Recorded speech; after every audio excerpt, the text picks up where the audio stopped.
Grab your cup of coffee because it's time for a little inspiration.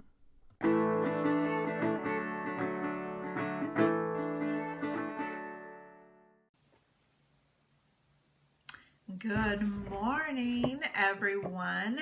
Thank you guys so much for joining me here on this glorious Wednesday. I have got my coffee in hand and the snow and ice are melting here. So it's making me super happy because I know that spring is on its way and we are going to be dealing with some warmer weather and green here very, very soon. As you guys are popping in and joining me, I would love it if you would say hello and give me a quick shout out to let me know that you're here. I'm not always aware who is joining me, and so I love to know just who you are, whether you're connecting with me live or through one of the video replays. Just give me a shout out and say hello so that I can send you some love and thank you for joining me. Now, this is I don't remember which episode of our Coffee Time Inspirations. I'm losing count because I've been doing these twice a week, most weeks for the last couple of months, but I'm so excited to have you here because it is in these moments that I am sharing with you the tips and tricks that I have learned through business that are going to help you create a gorgeous, beautiful website and that is going to help you connect more genuinely with your ideal customers. And that is exactly what we are talking about here today in this episode, is just connecting with our ideal customers. And I want to take it a little bit more deeper so that we are looking at this from a perspective that we haven't looked at before, because I want you to connect with them through your website. All right, so talking back about the ideal customers. Now, I know a lot of you out there have probably gone through the avatar worksheets where you get to know who your customer is. And you're talking to, you understand what their age, their gender, their challenges, their pain points, their goals, their ultimate desires, their wants and needs, and all of that stuff. And all of that stuff is really great and powerful, helpful exercise when it comes to connecting with your ideal customers. But there's more that you want to think about when it comes to that exercise, and more that you can get out of it when it comes to building the design of your website.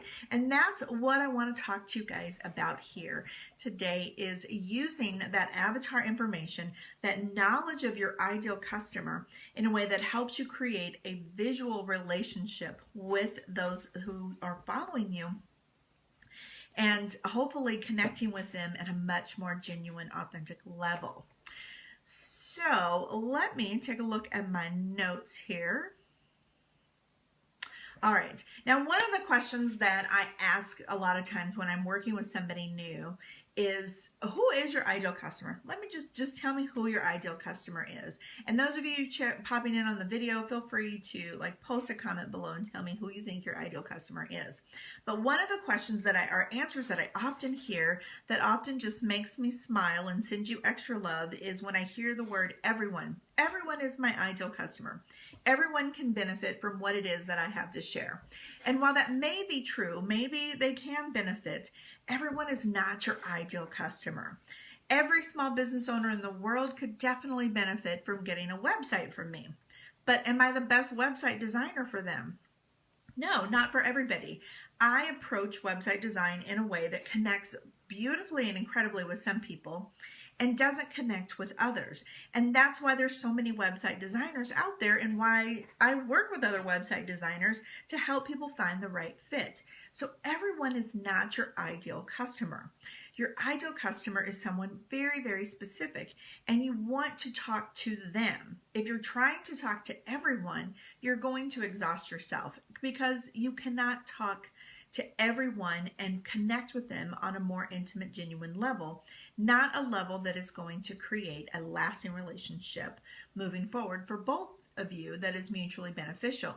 So you don't want to talk to everyone. So who are you talking to? And I want to take some of the categories from the basic avatar worksheets and take them to a deeper level with you here today. So now is a great time to grab pen and paper if you want to take some notes, because I'm going to get those brain juices flowing and help you think about things in a whole different way. So The first one that I want to talk about is age, and age really does matter. While there's a lot of similarities to all of us in this beautiful technology age, there are some very key differences across the different generations, especially in technology. And for example, let's say that your ideal customer is the empty nester grandma age. They're 50 and up, and they didn't grow up with computers readily available. They didn't grow up with a smartphone in their hands. They didn't grow up having technology all around them. In school, they didn't text their friends. They passed notes through the people around them. So if that is your ideal customer, creating a website that has lots of animation, lots of moving parts, is going to be visually unappealing to that ideal customer. It's going to probably make them feel a little bit uncomfortable, a little bit overwhelmed, and the odds of them clicking away and going to someplace else are really, really high because they don't feel comfortable. Let's face it, if we happen to land somewhere, go anywhere, whether it be in person or on the interwebs, then we're not comfortable. We don't stay if we don't have to. And so when it comes to creating that, you want to make sure that you're creating a visual design that connects with them. So in this example of somebody who was over 50 and didn't grow up with technology, you want to go with a more standard template, something that is a little bit more familiar, something that is comfortable, something that is a little closer to a cookie cutter website, but not in a sense that it's generic, but you still want that warm message, but something that's comfortable and familiar to them. Taking things the other way, however, if your ideal customer is in their 20s, having a very old school template that is comfortable, warm, and inviting to somebody in their 50s and 60s is probably going to bore them just a little bit. So that's when you can come up with a design, or you can bring in a website that has those moving parts, that has that animation, that has that fresh new look, where the menu is a little hamburger square box versus a full ready to read menu. Those are some things that I want you to consider. So with the idea of age in mind for your ideal customer, here are some questions that I want you to consider. And go ahead and jot these down if you want to, or come back to the replay, or check out my blogs later on. I'll have this information out there for you. But the first thing that I want you to consider is, did my ideal customer grow up having computers readily available? If they did not have computers readily available, if they were the ones passing notes in class rather than sending text messages, that's an important piece of information to know when it comes to deciding on the design of your website. Even if you have somebody else designing your website for you, you want to make sure that that design is going to speak to your customers. The next thing that I would have you ask yourself is, at what age were they when they got their first cell phone or their first smartphone? If they grew up with a smartphone in their hand, that's awesome. You know that you can go with the newer, fresher, more modern design. But if they didn't, you may want to think about something a little bit more traditional. And then the last question that I want you to consider is, how comfortable are they with technology? If they do not, we use technology every day. And I know that there's a lot of people out there. We've got grandmas on iPhones. So I understand that age doesn't mean you can't use technology. But I also understand that my mom, who's in her 70s, she's on her cell phone all the time. She's on Facebook and she's doing all kinds of things. But I also know she gets frustrated with those things because technology is a little bit more challenging for her. And while she's more than willing to face that challenge, she still has struggles with it. And so having something that's a little bit more traditional is better for her, because if they're trying to find out information and they get challenged and are struggling to find the information they need, they're going to click away. So those are things that I want you to consider. Now, the next thing that I want to chat about, or the next thing that I want you to consider, is the gender of your ideal customer. And it really does matter. It's okay if you're marketing to just women or to just men, or if you're marketing to everyone in the sense of all genders, that's okay. But you still want to know what that gender is and how it is, because you're going to be creating a message that is going to speak to the gender of the people that you are here to serve. And let me give you an example on that as well. So let's say that you are primarily marketing to men, or maybe even both, and you go out and you find this website that is gorgeous and pink and pretty and flowery, and you love it because you love pink and you love flowers. Even if you have a guy land on your website who is one of those tough guys that wear pink and loves flowers, he's going to land on your website, see the pink, see the flowers, and immediately feel that the message is not for him, that the website is not for him. He won't even read the words on your website because he's going to see pink flowers and associate it with the fact that you're here to support women only. So you want to have a design that speaks to the gender of your website, or the gender of your ideal customer, even if you're talking to all genders. So here are some questions that I want you to consider. First, what is the gender of my ideal customer? Is it specific? And then next, I would say, ask yourself, does it matter with what I'm offering? Because maybe gender doesn't matter. Maybe you are speaking to all genders. Let's say that you are marketing hiking gear and you want to sell the best hiking boots in the world. In that case, there's a lot of men and women hikers out there. That's something that is very gender neutral. But again, you wouldn't want to associate pink flowers and things like that with it. So understanding the gender is important so that you are choosing colors and design and images that speaks to the people you are talking to. All right, let's take a look. Okay, the next thing that I want you to think about when it comes to connecting with who your customer is what is their average day like? And this is a question that I have never come across on an avatar worksheet before, but it's one that is really super important because knowing what their average day is like is going to help you formulate the message, the visual aspect of your relation or your website and your social media posts in a way that connects with them. And again, I want to give you some examples because I think examples really tell the best way to help us understand. So let's say that your ideal target market is a busy mom on the go who's shuffling kids around all day long. You could be a career mom that is juggling career and work, or maybe you're the mom that volunteers in the school and you're running errands and you're really busy.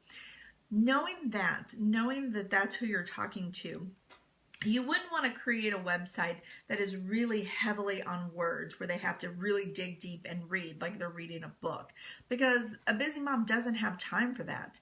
I was the mom that juggled kids and juggled career and was running all over the place and volunteered and did all of that. And I didn't have time to sit down and read a book. When my kids were little, I'd be lucky to read 3 books a year, because I just didn't have that kind of time. And so creating a website for a mom on the go who is really busy, that is really heavy with words and long paragraphs, is not going to connect with them, and they're probably going to click away. They might have intentions to come back and tune in with you later on, but are they really going to come back and tune in with you later on? Probably not, because they're busy. So you want to be looking at ways that you can connect with that busy mom on the go, or whoever, what their average day is.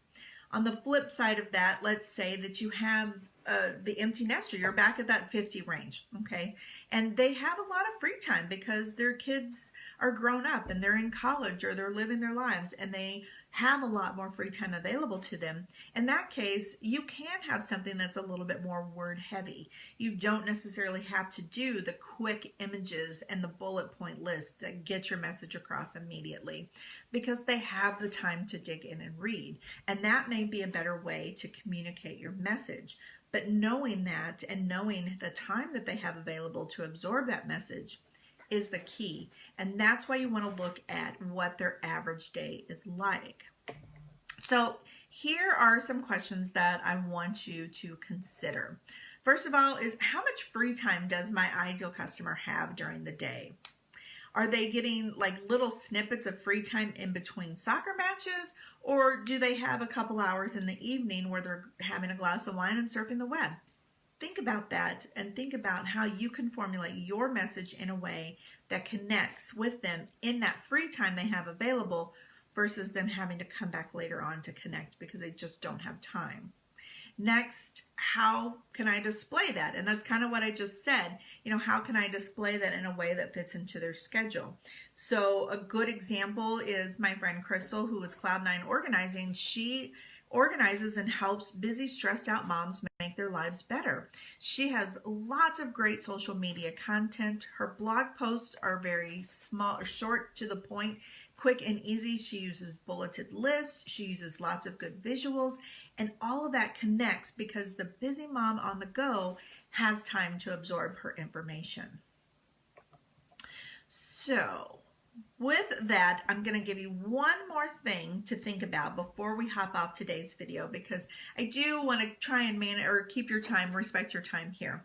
But the last thing I want you to consider here are, what are their go-to resources? What is it when they need answers to something? Where do they go to find them? And I know Google is what you're probably going to be saying. So take it a little bit deeper than they're going to go to Google. When they go to Google, what are they looking at? Are they looking at videos? Are they looking at images? Are they going over to YouTube and searching? YouTube is one of the largest search engines in the world. Are they reading blog posts? What are they doing when it comes to? Or are they hopping over to Amazon and finding a book to download into their library? Knowing what information they're using is going to help you decide how you're going to communicate that. So if you have somebody that is looking for quick videos on how to do things, creating a YouTube channel, creating videos in your website to embed in your website or upload it into Facebook is going to be a much more powerful way to connect with your customers than writing a book for them, because they're not going to read the book. But if you have somebody who carries a Kindle library around with them, literally hundreds and thousands of books in their smartphone because they are avid readers, maybe you want to look at writing longer, lengthier blog posts or converting those things into ebooks. These are things that I want you to consider when it comes to connecting with your ideal customer. So with that, I am going to give you guys an opportunity. If you have any questions, feel free to post them in the comments below. I would love to be here for you and connect with you guys. And then those of you in the Grow Your Biz social media group, I just want to send you guys extra special love for just connecting with me here, because I'm so excited to be part of that group.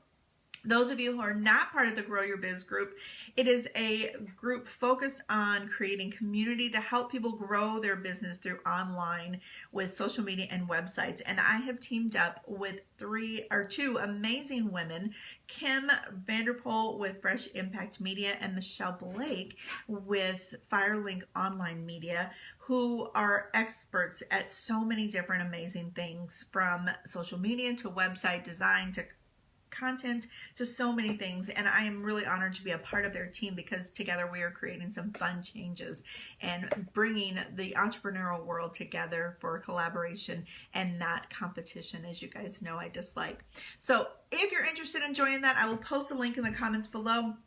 And to those that joined me here, thank you so much for joining me here. I love connecting with you guys. I look forward to my Wednesday mornings and my Friday mornings. And this Friday, I'm going to be talking about who you should not be selling to, who your customer isn't, because that is important to know as well. So I hope you can join me again on Friday at 10 o'clock or 10 a.m. for another Coffee Time Inspirations. And until then, I will see you all through the interwebs. Have a great day, and I will talk to you soon. Bye-bye.